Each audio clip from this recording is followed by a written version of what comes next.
नबी के दीवाने मस्ते होंगे नबी के Jazakallah khair for your thankful and appreciable words. इसके बाद मैं दरख्वास्त करूँगा जनाब हुसैन अहमद साहब से कि हजरत तशरीफ़ लाएँ और मुख्तसर वक्त में सामीन के सामने अपनी बात पेश करें। अस्सलाम वालेकुम रहमतुल्लाहि व बरकातहू।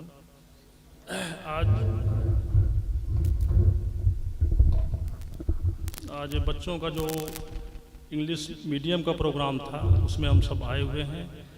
ये हमारे लिए खुशी की बात है और ये आज वक्त की ज़रूरत भी है कि हम अपने बच्चों को दीनी तालीम के साथ साथ दुनियावी तालीम, जिसमें इंग्लिश बहुत ज़रूरी है, इंग्लिश की तालीम उनको देना है, क्योंकि हर जगह हर वक्त जो है उसकी ज़रूरत पड़ रही है। और मैं समझता हूँ कि इंग्लिश तालीम के साथ साथ, इंग्लिश लैंग्वेज के साथ साथ अन्य तालीम भी, जिसमें साइंस भी हो, मैथ भी हो, वो एक दीनी इदारे में उनको चलाने की ज़रूरत है कि हमारे बच्चे जब वहाँ से फारिग हों तो वो जो है, जो आज के हालात हैं, जो आज का संघर्ष है, जिसमें उनको जो है जिद्दोजहद करनी है, उसमें उसको फेस कर सके।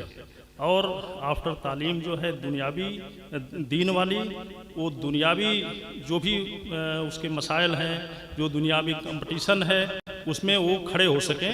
और मैंने देखा कि आजकल इस खित्ते में तो अलग है, गुजरात या आप महाराष्ट्र वगैरह में देखेंगे तो कॉन्वेंट के बच्चों की तरह जो है ये हमारे इदारे चलते हैं।